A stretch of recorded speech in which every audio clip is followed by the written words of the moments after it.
Brought to you by BPCL, Bharat High Star Cooking Stove. Bharat high star stuff, save more serve more. नमस्कार, स्वागत है आपका भोपाल से budget की इस खास पेशकश पर। जो आम बजट है वो अब पेश हो गया है और आम बजट से जो उम्मीदें जनता को रहती है, एक आम जनता को रहती है, उस पर आज हम बात करेंगे कि एक आम जनता जो खास तौर से जो कर्मचारी वर्ग है, जो सैलरीड क्लास है, उसे इस बजट से क्या उम्मीदें थी, क्या वो उम्मीदें पूरी हुई हैं या फिर एक बार फिर से इन्हें निराशा हाथ लगी है। तमाम बात करेंगे। हम इस समय भोपाल में मौजूद हैं और भोपाल में जो एक तरीके से जो कर्मचारी हैं उनका गढ़ माना जाता है, सतपुड़ा विंध्याचल भवन जो है, वहाँ पे हम इस समय मौजूद है। बात करने के लिए तमाम हमारे साथ लोग मौजूद हैं। ये बताइए, आपने भी बजट देखा, क्या कैसा बजट रहा, क्या आप लोगों की राय? देखिए, अभी तो हम ये मानेंगे कि केंद्र सरकार ने जो बजट प्रस्तुत किया है वो अंतरिम बजट है और अंतरिम बजट से भी इस प्रदेश के और देश के कर्मचारी जगत को आशा थी कि कहीं ना कहीं सरकार जो हमारा इनकम टैक्स का जो स्लैब है वो 7 लाख से बढ़ाकर 10 लाख होना चाहिए था और जो पुराना एक जो फर्स्ट स्लैब जो पुराना स्लैब है वो 5 लाख से 6 लाख होना चाहिए था। लेकिन फिर भी हम आश्वस्त हैं, माननीय मोदी जी से हम यह आग्रह करते हैं आपके माध्यम से कि ठीक है, अभी अंतरिम बजट है। अब जैसे ही लोकसभा चुनाव के बाद अगर केंद्र सरकार मुख्य बजट लेके आए तो उसमें कर्मचारियों की भावनाओं का सम्मान केंद्र सरकार को करना चाहिए, क्योंकि जिस प्रकार से हाउसिंग सेक्टर में जिस प्रकार से आज जो मकानों की स्थिति है, आज एक जो छोटे से छोटे मकान 50 लाख 60 लाख 70 लाख के कीमत के हो गए हैं, जिस प्रकार से मकानों की कीमत बढ़ी है उस हिसाब से कर्मचारियों की ईएमआई भी बढ़ी है और बैंक लोन पे ब्याज भी बढ़ा है। इन सबको देखते हुए 80C का जो प्रावधान है उसको 1.5 लाख से 2.5 लाख का करना चाहिए। ऐसा हम आशा व्यक्त करते हैं कि सरकार ने, अगर ठीक है, हमें उम्मीद थी कि अंतरिम बजट में कर्मचारियों के लिए सब चीज़ें आने वाले होना चाहिए था, लेकिन नहीं किया है। मुख्य बजट में सरकार इसका ध्यान रखें, हम आपके माध्यम से कहना चाहते हैं। बताइए, आप बताइए, क्या नाम है आपका? ओम प्रकाश बघेल। बघेल साहब, क्या उम्मीदें थी बजट से, क्या उम्मीदें पूरी हुई या फिर निराशा हाथ लगी अंतरिम बजट में? नहीं, मेरा तो ऐसा मानना है कि उम्मीद पूरी तो नहीं हुई पर निराशा हाथ लगी है। आज मैं स्वच्छता समूह संघ प्रदेश अध्यक्ष प्रतिनिधि के नाते आपसे संपर्क में बात कर रहा हूँ। मध्य प्रदेश में 96,000 समूह संचालित हैं, स्कूल आंगनबाड़ी में भोजन देते हैं। आज उनकी जय दुर्दशा है करीब 2-3 सालों से कि 3-3 4-4 महीने बाद राशि उनको मिलती है। आज हम सभी विभागों को ज्ञापन देने आए हैं। 5 तारीख से, आने वाली 5 तारीख से हम अनिश्चितकाल हड़ताल पर रहेंगे। मध्य प्रदेश में चूल्हा बंद रहेगा। ये बताइए ना, क्योंकि आप बता रहे हैं स्व सहायता समूह से जुड़े हुए कामकाज भी आप देख लेते हैं।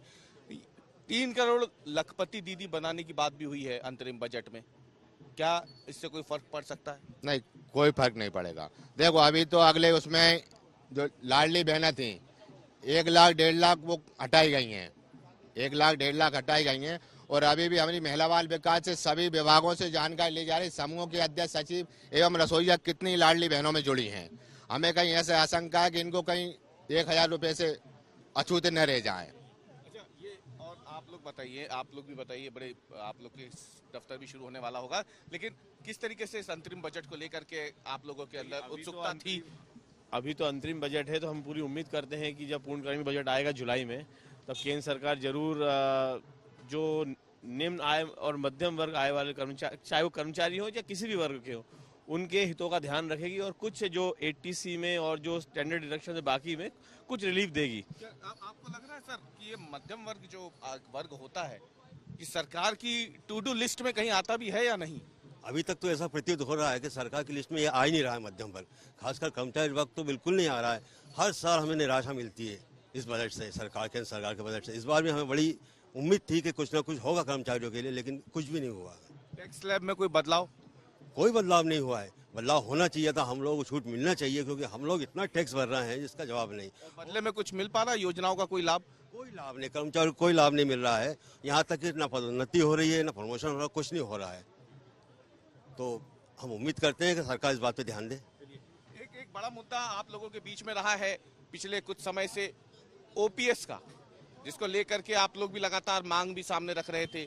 एनपीएस और ओपीएस, क्या आपको अंतरिम बजट में ये एनपीएस और ओपीएस कहीं इसमें आता है? अंतरिम बजट के तहत इस पे कोई प्रावधान होते हैं क्या, या इस पे कोई चर्चा होनी थी क्या? ये तो हमें नहीं मालूम है कि, लेकिन इस पे जरूर चर्चा होनी थी। 2005 के बाद जितनी भी नियुक्तियां हुई है वो एनपीएस के तहत आती है और हमारी मांग है सरकार से कि इसको ओपीएस में बदला जाए, जिससे कि पुरानी पेंशन योजना लागू की जाए, जिससे कि हम सभी लोग उसका लाभ ले सकें। क्या अभी ओपीएस और एनपीएस में दिक्कतें आ क्या रही है? एनपीएस वालों को किन समस्याओं का सामना करना पड़ रहा है, जो आप लोग देख रहे हैं कि अगर ओल्ड पेंशनधारी जो हैं उनको ये तकलीफें ना हो रही हों? क्या समस्या आ रही है? अभी हम देखा जा रहा है कि जो अभी एनपीएस धारी है और जो अभी रिटायरमेंट हुए हैं, उनको किसी को 700 रुपये, किसी को 900 रुपये पेंशन बन रही है, जबकि उनकी जो लास्ट पे है वो यदि 30,000 है उदाहरण के रूप में, तो 15,000 लास्ट पे होना चाहिए, लेकिन उनको 500 रुपये, 700 रुपये, 900 रुपये की पेंशन प्राप्त हो रही है, जिससे उनका अपना घर चला पाना या इस सब भविष्य उनका उज्जवल नहीं दिख रहा है। और क्योंकि 60 साल के बाद, रिटायरमेंट के बाद उनकी दवाइयों का खर्च इतना हो जाता है कि वह इस खर्च को उठा नहीं पाएंगे। आप लोग बताइए सर, आपसे आपके पास भी मैं आऊँगा। आप लोग बताइए कि ये जो अंतरिम बजट था, इसे कर्मचारी वर्ग से, क्योंकि हम हमेशा जब भी बजट होता है आप लोगों के बीच में आते हैं जानने के लिए, बहुत उम्मीदें होती हैं मध्यम वर्गीय परिवार को, आप तमाम लोगों को जो स्टडीड क्लास होते हैं, तो आज के बजट को आप कैसे देखते हैं, अंतरिम बजट? ये बजट तो अब गवर्नमेंट ने अपने हिसाब से कर दिया है, अंतरिम के प्रत्याशा में किया है, लेकिन फिर भी मैं ये कहूँगा कि जो बजट है सरकार से, जैसे मेरे भी अभी वरिष्ठ प्रांतीय नेताओं ने मांग करी है कि इसको आगे जाके इसको, एक तो अभी डीए हमारा हमेशा बहुत लेट हो जाता है और हमारे जो पदोन्नति नहीं हो रही है उससे में बहुत नुकसान हो रहा है। सभी हमारे हजारों कर्मचारी से बगैर पदोन्नति के अपनी रिटायरमेंट होगा, बहुत नुकसान का। अगर पदोन्नति टाइम पे हो जाती तो इनको अपने पेंशन मिलती। तो इनकम टैक्स पे ही नजर होती होगी आप लोगों की, इनकम टैक्स पे नजर होती होगी, तो स्लैब में तो इस बार भी बदलाव नहीं हुआ। वैसे ही उसमें कोई परिवर्तन ही नहीं करा सरकार ने, और सबसे ज्यादा इनकम टैक्स से ही लॉस होता है, क्योंकि भाई जितना ये होता है थोड़ा बहुत फायदा होता है, बाकी तो ये वसूली कर लेते हैं ना कर्मचारियों से, इसलिए कोई फायदा भी नहीं है। क्या आपकी उम्मीद थी कि इनकम टैक्स में, अंतरिम बजट है हालांकि, लेकिन इनकम टैक्स में कितनी उम्मीद थी आपको कि स्लैब में बदलाव हो?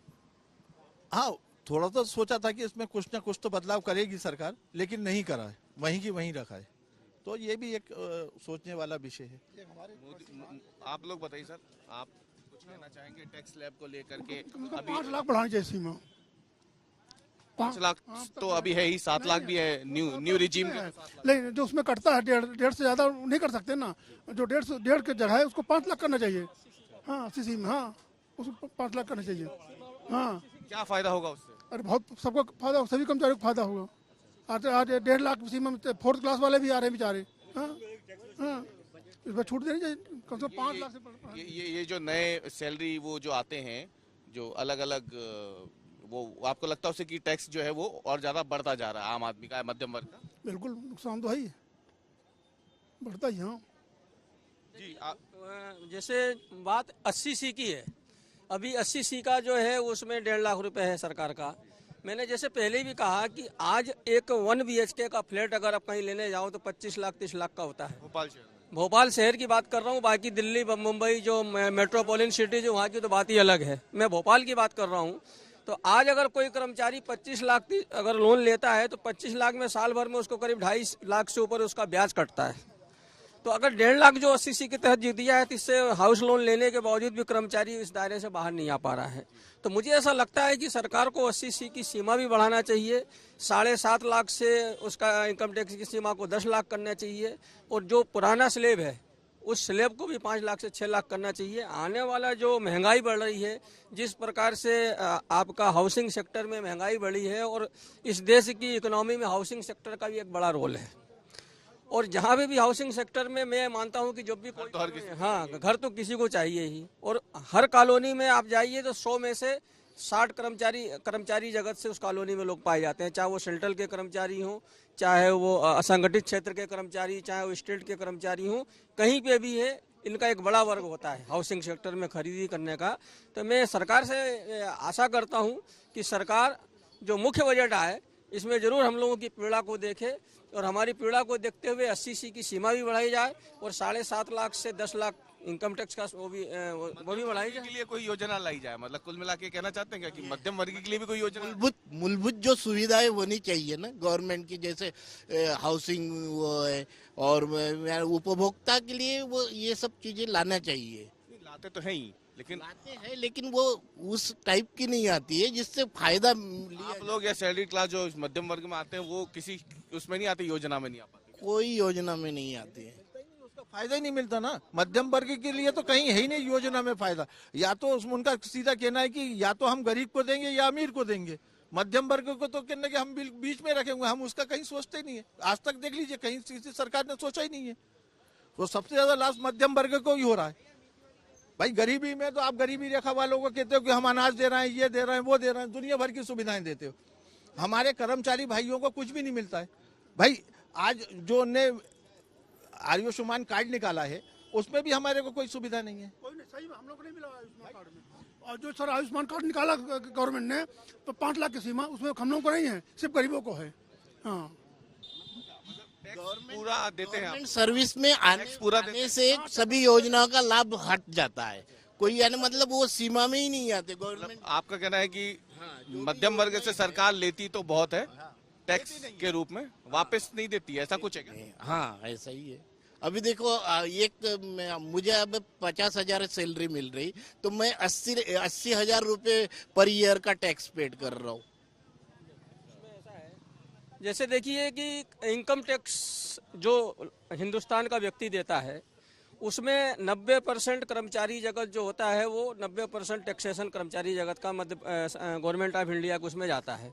आप दुर्भाग्य देखिए कि जो हमारा कर्मचारी जो सरकार को प्रति वर्ष 1.5 से 2 लाख, 2.5 लाख, 3 लाख का ऐसा न्यूनतम से लेके हम टैक्स देते हैं, लेकिन दुर्भाग्य देखिए कि हम आयुष्मान कार्ड के दायरे में हमको लाभ नहीं मिलता। तो ये सरकार की कैसी नीति है? सरकार को तो सबसे पहले आयुष्मान कार्ड का लाभ उनको देना चाहिए जो सरकार को इनकम टैक्स के रूप में राजस्व देते हैं। मिलना चाहिए नहीं मिलना चाहिए? जो राजस्व देता है उसको उसका गवर्नमेंट की सुविधाओं को लाभ मिलना चाहिए कि नहीं मिलना चाहिए? तो इस प्रकार से एक तो स्लैब भी नहीं बढ़ा रहे हैं, दूसरा हम मध्य प्रदेश के कर्मचारियों के संदर्भ में कहें कि हम लोग ये कह रहे हैं कि हमको मेडिक्लेम की सुविधा दी जाए, तो सरकार का ये कहना है कि भाई हम आयुष्मान कार्ड आपका इसलिए नहीं दे सकते क्योंकि आप लोग इनकम टैक्स के दायरे में आते हो। तो ये इस तरह का जो हमारा कर्मचारी जगत है कुल मिला के हमारे ऊपर जो है सरकार की योजनाओं का सबसे ज्यादा हम लोगों को नुकसान हो रहा है। कुल मिला के देखा जाए तो जो कर्मचारी वर्ग है ऊपर से जो मध्यम वर्ग है खासतौर से, उसको उम्मीदें तो हर बार बजट में होती है लेकिन हर बार निराशी आप लोग, क्योंकि मैं जितने साल से पिछले कुछ समय से आ रहा हूँ बजट के बाद टैक्स देता है उसके लिए कोई आपसे हमने ये नहीं सुना कि आज का बजट बड़ा अच्छा है। नहीं, देखिए अब पूरा बजट मैंने देखा नहीं है, कर्मचारियों के संदर्भ में मैंने आपसे बोला है। बाकी में मैं एक चीज तो बोलूंगा कि जिस प्रकार से इंफ्रास्ट्रक्चर के क्षेत्र में मोदी सरकार ने काम किया और माननीय नितिन गडकरी जी जो काम कर रहे हैं वो वाकई में सराहनीय है और इस देश की तरक्की में एक बहुत बड़ा मील का पत्थर साबित होगा। जिस तरह से रोडों का नेटवर्क जो अपना ये हाईवे बन रहा है, नेशनल हाईवे बन रहे हैं, उसके बाद से एक्सप्रेस वे बन रहे हैं, उससे कहीं ना कहीं उस पर सरकार ने फोकस किया है और निश्चित ही इसका एक लाभ तो होगा। लेकिन कुल मिला के ये है कि जो टैक्स पेई कर्मचारी है सरकार को उस टैक्स पेई कर्मचारियों के बारे में भी थोड़ा सा विचार करना चाहिए। धन्यवाद करने के लिए। तो ये तमाम भोपाल से जुड़े थे हमारे साथ विशेष तमाम लोग थे जिन्होंने बजट को भी देखा, अंतरिम बजट का, और हर बार की तरह इनका यही कहना है कि एक बार फिर से सरकार ने जो सैलरीड क्लास एक होता है इस देश में जो कि लगातार इनकम टैक्स अपना समय पर अदा भी करता है, उनका ध्यान जो है एक बार फिर से इस बजट में नहीं रखा गया। यानी टैक्स के रूप में इनसे काफ़ी चीज़ें तो ले ली जाती है लेकिन जब बात वापस इन्हें देने की आती है, रिटर्न ऑन इन्वेस्टमेंट की जिसको हम बोलते हैं, तब वहाँ कहीं ये जो मध्यम वर्गीय वर्ग है और जो सैलरीड क्लास लोग हैं वो खुद को ठगा हुआ सा महसूस करते हैं। कैमरामैन अमरीश के साथ रवीश पाल सिंह, न्यूज़ तक। एक एंड ऑफ कैमरामैन अमरीश के साथ रवीश पाल सिंह, बेस तक।